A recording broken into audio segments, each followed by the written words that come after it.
विकसित भारत का लक्ष्य, और इस लक्ष्य की प्राप्ति के लिए मणिपुर का विकास भी जरूरी है। तब तक लोग लगातार ये मांग कर रहे थे कि एक बार प्रधानमंत्री आएँ, चाहे मैतेई तरफ के लोग हों, चाहे कुकी के तरफ के लोग हों, दोनों तरफ एक ही मांग थी कि एक दिन प्रधानमंत्री आएंगे और हमारा दर्द सुनेंगे। डबल इंजन का सरकार का सबसे बड़ा अगर एग्जाम्पल है उसका फेलियर का, तो ये मणिपुर।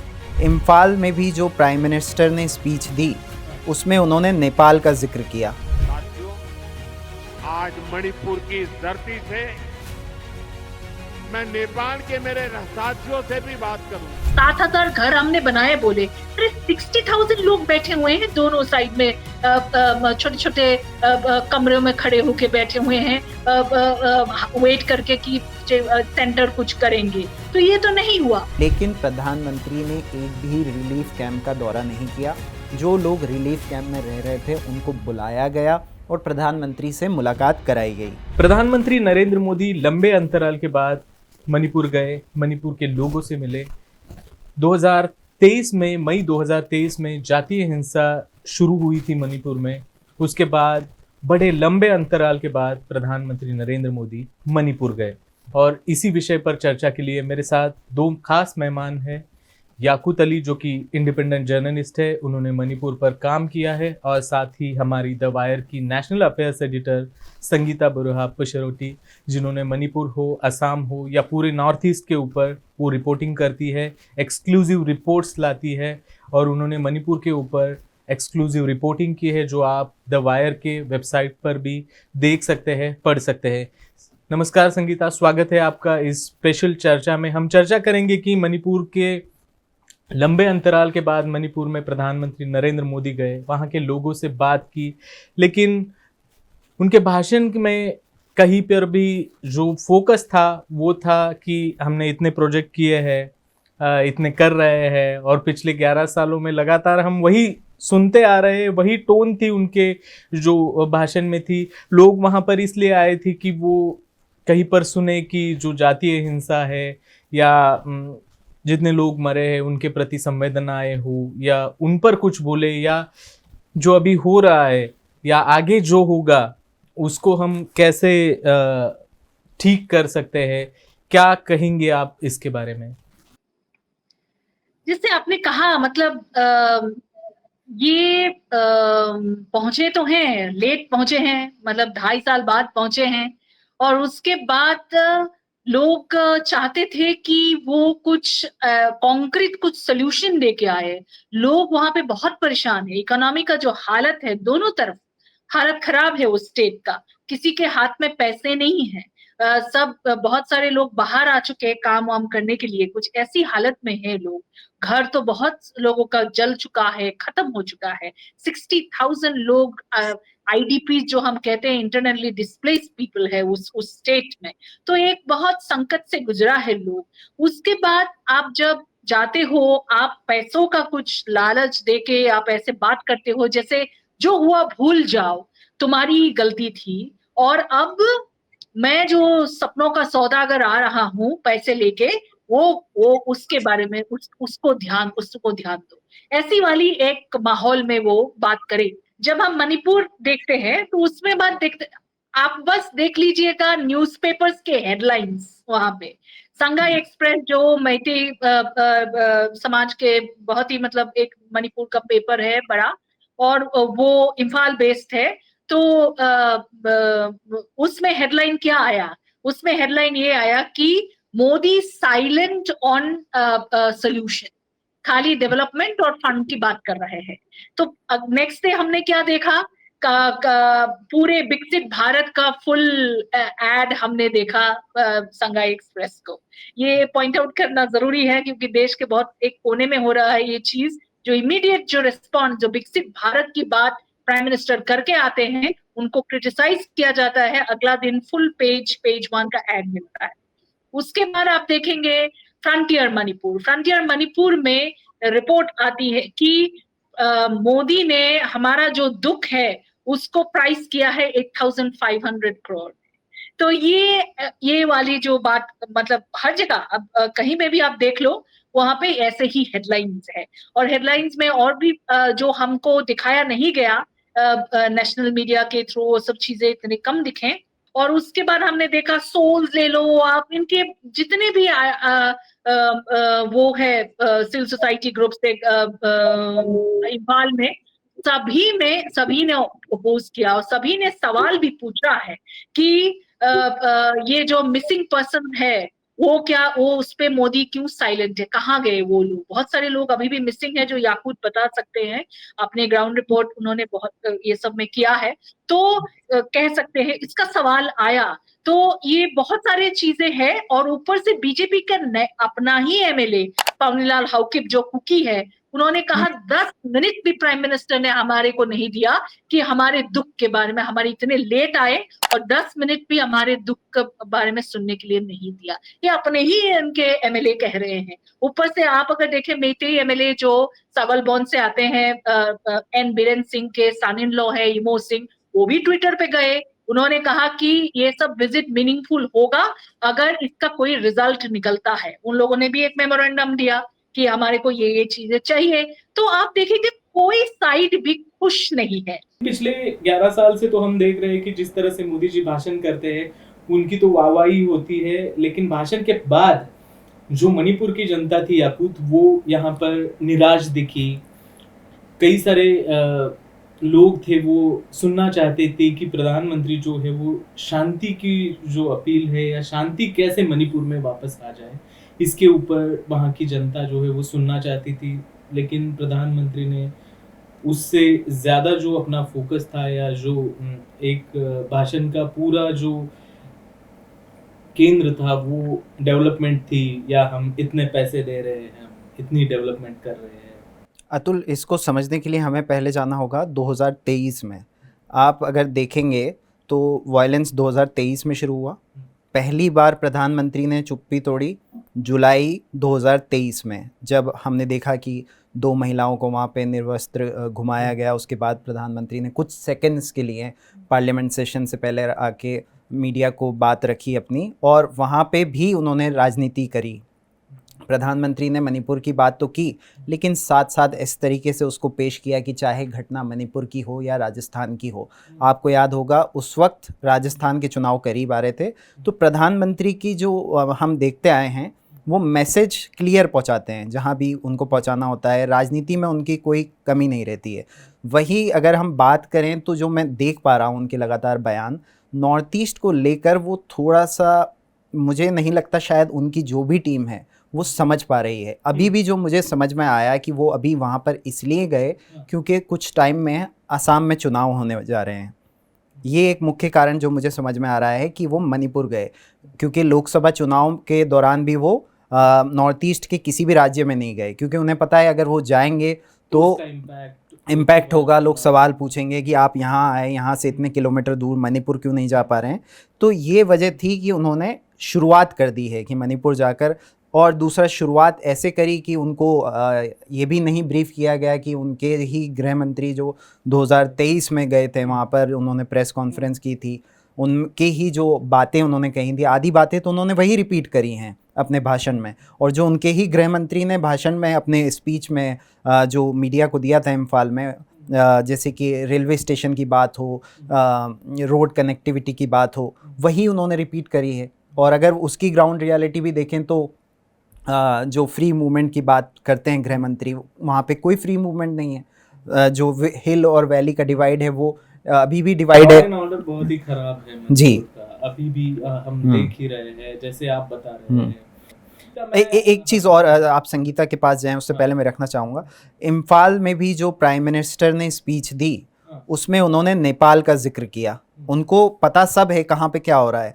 उन्होंने नेपाल को एड्रेस किया इम्फाल से, क्योंकि वो जानते हैं कि मणिपुर में भी काफ़ी ज़्यादा नेपाली स्पीकिंग पॉपुलेशन रहती है, तो उनको बातें सब पता हैं। और या तो ये हो सकता है कि उनकी जो टीम है वो शायद नॉर्थ ईस्ट को नहीं समझ पा रही है। इसमें मैं चाहूँगा संगीता अगर ज़्यादा कुछ ऐड कर पाएँ तो। संगीता, बहुत ही इंटरेस्टिंग पॉइंट याकूत ने रखा है यहाँ पर कि जब भी चुनाव होते हैं या नज़दीक आते हैं, प्रधानमंत्री वहाँ पर पहुँच जाते हैं, लेकिन 2024 के जो जनरल इलेक्शंस थे उनको डर था कि अगर मैं नॉर्थ ईस्ट जाऊं तो उसका गलत इम्पैक्ट जो है वो मेरे चुनावी कैंपेनिंग पे पड़ेगा या भारतीय जनता पार्टी को नुकसान होगा। हमने देखा उनको उनकी सीटें भी कम हुई है लेकिन वो गए नहीं थे। अभी याकूत यहाँ पर कह रहे थे कि असम के जो इलेक्शंस है वो आ रहे हैं और अपनी छवि जो है वो सुधारने के लिए नरेंद्र मोदी वहां पर गए हैं, पहले मणिपुर गए हैं ताकि जो निगेटिव इम्पैक्ट है वो कम हो जाए। तो उसमें एक चीज है, तो ये मैं याकूत से एग्री करती हूँ, क्योंकि हमारे नॉर्थ ईस्ट में बहुत सारे लोग नेपाल नेपाली समुदाय के हैं, और मेरे ही बहुत सारे दोस्त भाई बहन ऐसे हमारे मतलब लोग हैं जो नेपाल का जो स्थिति है उसको बहुत क्लोजली वॉच कर रहे थे। तो मैं याकूत से एग्री करती हूँ कि ये जो इलेक्शन रिलेटेड ही है ये चीज, क्योंकि असम में जाके वो चीज नहीं कह सकते हैं वहां, क्योंकि उनको कार्ड अलग खेलना है, उनको कार्ड वहां पे घुसपैठियों का खेलना है। तो आप याद रखिए जब असम का एजिटेशन शुरू हुआ था 1970s में, वो नेपाली लोगों से शुरू हुआ था, तो वहां वो कह नहीं सकते। तो ये उनको थोड़ा सा इतना मतलब बड़ा आसानी से वो चीजें वो नहीं कह सकते हैं वहां। तो याकूत उस हिसाब से करेक्ट है कि वो एक मैसेज वहां से देना चाह रहे थे। और ये प्राइम मिनिस्टर जो है, ये प्राइम मिनिस्टर नाम के वास्ते है, ये बीजेपी के इलेक्शन रैली में एड्रेस करने वाला मेन स्पीकर है, हमेशा से रहा है, और प्राइम मिनिस्टर होने के बावजूद भी ऐसे ही बात करते हैं वो। जैसे आप असम का ही आप देख लीजिए, जो भी भाषण उन्होंने दिया, पूरे ही भाषण मतलब प्राइम मिनिस्टर के हिसाब से भाषण नहीं दिया। प्राइम मिनिस्टर के हिसाब से अगर भाषण देते तो वो बहुत पहले ही मणिपुर आ जाते। मणिपुर आने के लिए उन्होंने डिसाइड किया कि नहीं आ सकते अभी, क्योंकि इलेक्शन से पहले वो अगर आएंगे भी तो वो इलेक्शन हारेंगे वहां, और इलेक्शन अगर मोदी जी आने के बाद भी हारते हैं तो उनके वो जो इलेक्शन वाली एबिलिटीज है जो मोदी है तो मुमकिन है, उसमें थोड़ी दिक्कत हो सकती है। लेकिन मुझे लगता है जब हम दरंग में प्राइम मिनिस्टर की बात सुने, उसमें मुझे लगता है उन्होंने खुद बहुत सारे इनपुट्स उन्होंने दिए हैं उस भाषण में, वो बहुत क्लियर था, और उसमें हिमंत जी का नाम लिया गया है, प्राइम मिनिस्टर ने लिया है। तो मुझे लगता है वो खुश होना चाहिए कि वो अगर बीजेपी जीतती है असम में तो कांग्रेस मतलब वो दोबारा चीफ मिनिस्टर होने का मुझे लगता है एक रास्ता उनका खुल गया है, because it was not very clear शुरुआत में बीजेपी के अंदर ही क्लियर नहीं है, क्योंकि BJP as a party popular है असम में, लेकिन चीफ मिनिस्टर इतना पॉपुलर आज के डेट में नहीं है। तो ये जो बीजेपी के अंदर एक चिंता है, तो मुझे लगता है जो प्राइम मिनिस्टर ने एंडोर्स किया है तो ये अभी हिमंत जी को एक नया ऊर्जा मिला होगा, और हम एक नए रूप में हम उनको देखेंगे। याकूत, आपसे जानना चाहता हूं कि प्रधानमंत्री एक तरफ चूरा चांदपुर हो, इम्फाल में हो, जाते हैं, सिर्फ वहाँ पर बातें करते हैं कि जो डेवलपमेंट है हमने ये किया है, हम ये करेंगे, जो हम पिछले 11 साल से लगातार सुनते आ रहे हैं। जहाँ भी जाएंगे कि हम ये करेंगे, हम वो करेंगे, लेकिन मणिपुर में शांति आएगी कब?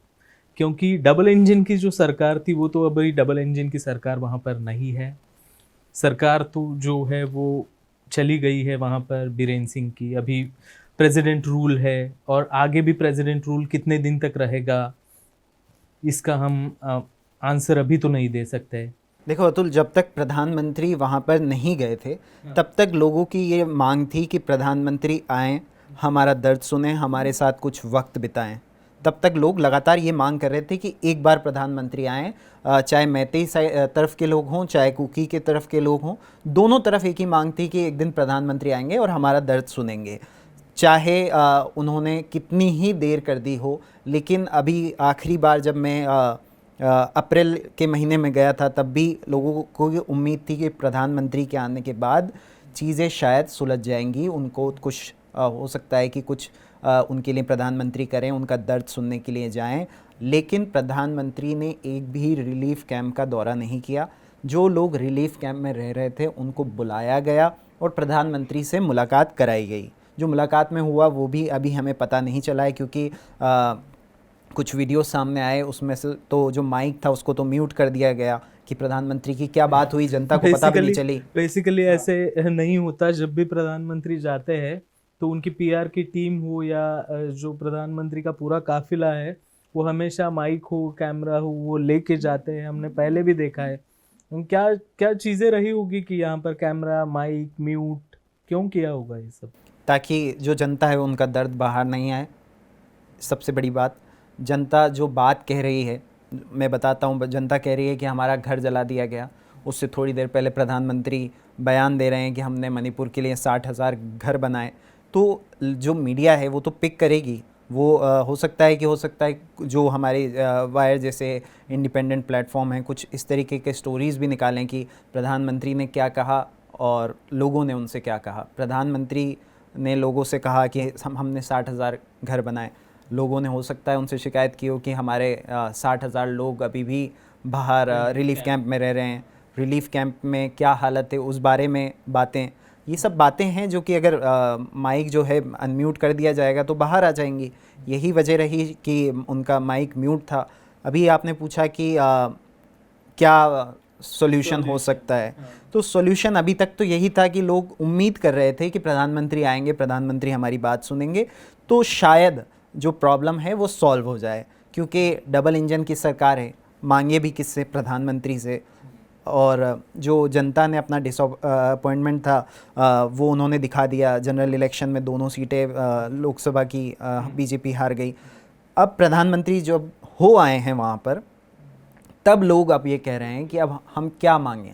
क्योंकि जो अभी संगीता ने भी कहा, लगातार हम देख रहे हैं कि दोनों तरफ से डिसअपॉइंटमेंट ही सामने आ रही हैं कि उनको जो कहना था, जो उनको कांग्रेस से अपनी सरकार का कंपैरिजन करना था कि हमने 2014 के बाद किया, जो बयान वो हर जगह देते हैं वही बयान वो मणिपुर में देकर चले गए। और जो जनता की जो मांगें थी, जो जनता चाहती थी, उसमें से उन्होंने एक भी एड्रेस नहीं की। तो अब लोगों की जो है उम्मीद ख़त्म हो गई है।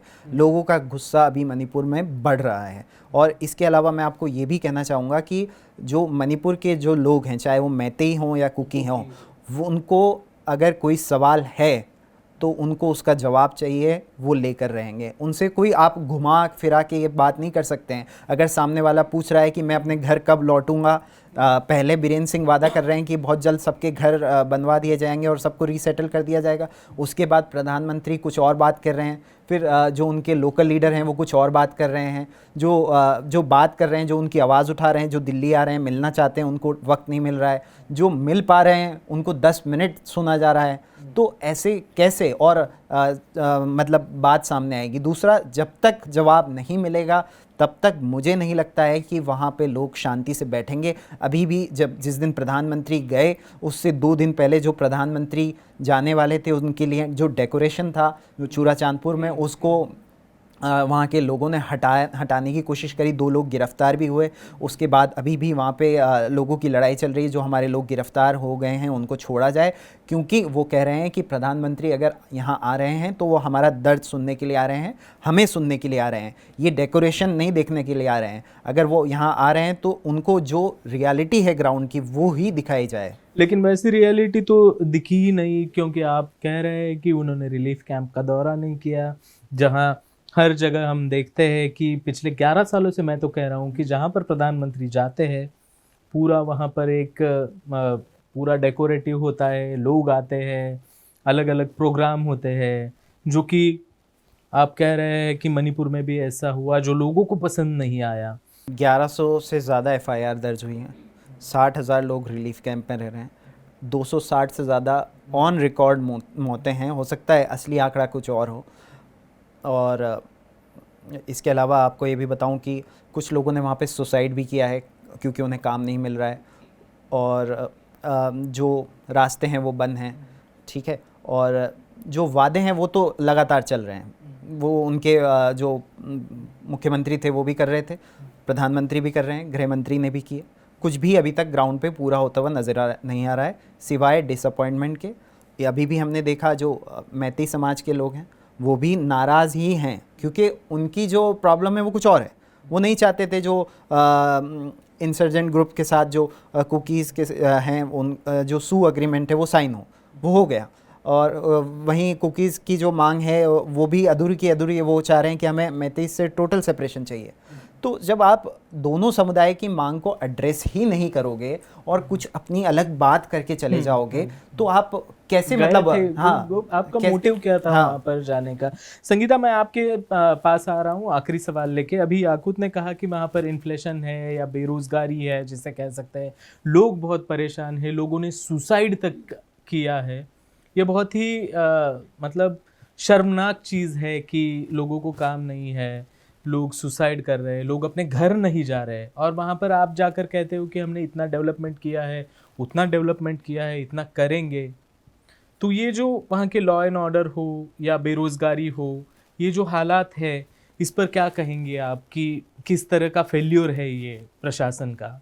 नहीं, लोगों को गुस्सा है। लोगों ने कहा, यही बताया मैंने, जिससे भी बात करी उन्होंने यही कहा कि हम पैसों से हमारे को खरीदने की कोशिश कर रहे हैं।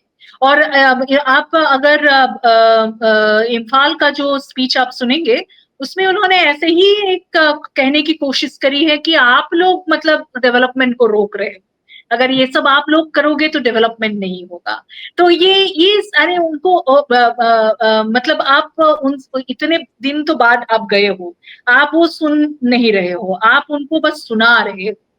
तो उसी में ही प्रॉब्लम था। और एक्चुअली मेन प्रॉब्लम क्या है, जब हम 10 साल बाद मणिपुर देखेंगे, मोदी काल देखेंगे, तो मुझे लगता है एक टर्म जो हमेशा वो इस्तेमाल करते हैं, वो जो असम में पहुंचते ही उन्होंने इस्तेमाल किया, वो है डबल इंजन का सरकार, जो आप लोगों ने भी इस्तेमाल करी अभी। डबल इंजन का सरकार का सबसे बड़ा अगर एग्जाम्पल है उसका फेलियर का, तो ये मणिपुर है। तो ये उनको इसलिए वो दूर थे वहां से, क्योंकि वो जो डबल इंजन का सरकार जो एक क्रिएट किया उन्होंने, उसका पूरा ही कोई मतलब फेल हो गया वहां पे मणिपुर में। और असम में वो पहुंचते ही, इस बार खैर उन्होंने इस्तेमाल नहीं करी वो वर्ड, लेकिन इनके दिमाग में है, तो पहुंचते ही विद इन नेक्स्ट 12 आवर्स वही इस्तेमाल किया असम में, डबल इंजन का सरकार। तो ये जो है एक, ये जो मैंने जैसे कहा ना, सपनों का सौदागर, सपने में जीते हैं, सपना बस बेचो लोगों को, और जब अब पूछा जाए कि उसका क्या हुआ, तो ये आपका कोई जवाबदेही नहीं है। आपने बस कह के चले गए कि 500 करोड़ आईडीपीज के लिए मणिपुर में दिया जाएगा।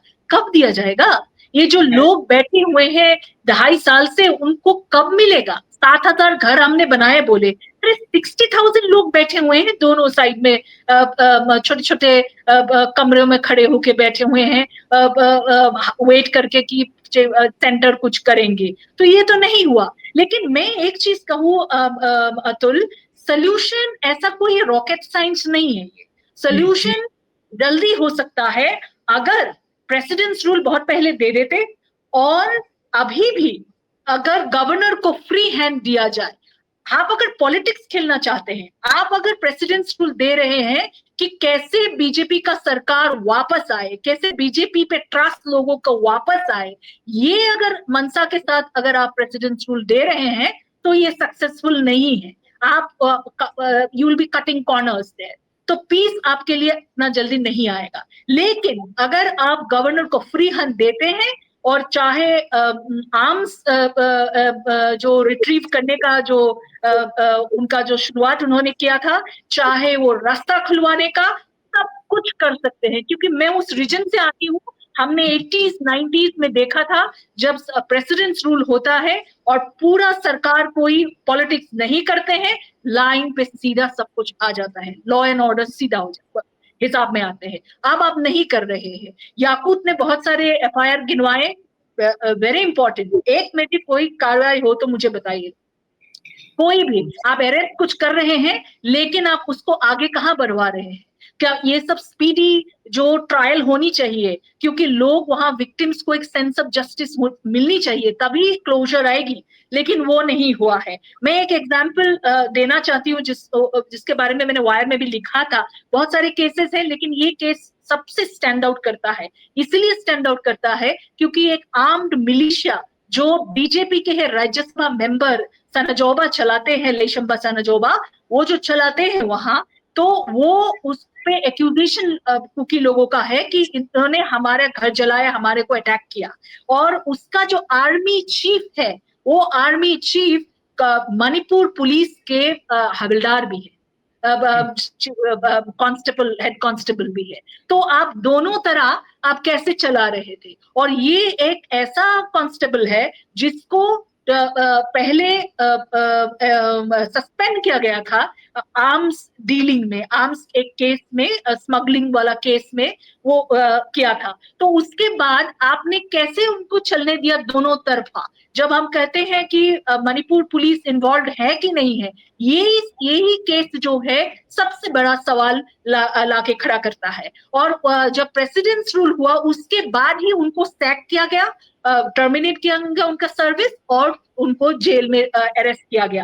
अरेस्ट भी ऐसे करना पड़ा कि उनको उठा के भागना पड़ा, सीबीआई के लोग आके एयरपोर्ट में ही अरेस्ट किए, और अरेस्ट करके उनको तुरंत प्लेन में बैठा के आसाम ले आए। अब आसाम के गुवाहाटी जेल में है वो, और सीबीआई केस कुछ आगे नहीं बढ़ रहा है। तो जब आप ऐसे केस को आगे नहीं बढ़ाओगे तो आपको सेंस ऑफ जस्टिस लोगों में कैसे आएगा? हालांकि कुकी लोगों, बहुत सारे को भी अरेस्ट, कुछ ऐसे लोग भी अरेस्ट किए हैं, उनके खिलाफ भी जल्दी आप करिए। जो लॉ को ब्रेक किया वो लॉ ब्रेकर को तुरंत आप उनके खिलाफ काम करें, सो दैट लोगों को एक सेंस ऑफ जस्टिस आए, और जो लॉ एंड ऑर्डर ब्रेक किया है और अगला करने के लिए वो डरेगा। तो मुझे लगता है अगर वो सीधा उनको एक गवर्नर को ये मैसेज आती है तो ये काम करने के लिए कोई रॉकेट साइंस नहीं है, वो कर सकता है। लेकिन अगर उनको बताया गया है कि 6 महीने के अंदर आपको मणिपुर ऐसा बनाना है कि प्राइम मिनिस्टर आ पाए और अपना भाषण दे पाए, जो कि उन्होंने किया 7th मंथ में उन्होंने किया, तो आपको पीस की कोई आपको पीस का गुंजाइश नहीं है नियर फ्यूचर। जी, जैसे ही आपने अच्छी तरीके से इसको एक्सप्लेन किया, हम उम्मीद करते हैं कि वहाँ पर पीस आ जाए, लेकिन वहाँ के लोग जो है वो बड़े नाराज़ दिखे। प्रधानमंत्री को जिस मकसद से आना चाहिए था वहाँ पर, वो बड़े उम्मीद के साथ मणिपुर के लोग, वो कुकी समुदाय के हो या मैतेई समुदाय के हो, एक उम्मीद के तौर पर वो प्रधानमंत्री को देख रहे थे। लेकिन जैसे याकूत ने बताया कि प्रधानमंत्री को जो रिलीफ कैंप में जाना चाहिए था वो वहाँ पर नहीं गए। कुछ लोग थे, प्रतिनिधि थे, उनको बुलाया और प्रधानमंत्री वहाँ उनसे मिले। आप दोनों का बहुत बहुत शुक्रिया। और ऐसे ही तमाम वीडियोस के लिए या इंडिपेंडेंट जर्नलिज्म के जो ग्राउंड रिपोर्ट है उनको देखने के लिए आप द वायर के यूट्यूब प्लेटफॉर्म पर जा सकते हो। साथ ही साथ हमारी वेबसाइट है, वहाँ पर भी जाकर आप तमाम जो वायर के रिपोर्ट्स है उसको पढ़ सकते हो। द वायर के और वीडियोस देखने के लिए सब्सक्राइब करें और बेल आइकन पर क्लिक करें। स्वतंत्र पत्रकारिता की आर्थिक मदद करने के लिए डिस्क्रिप्शन में दिए गए लिंक पर जाएं और अपनी राशि चुनें।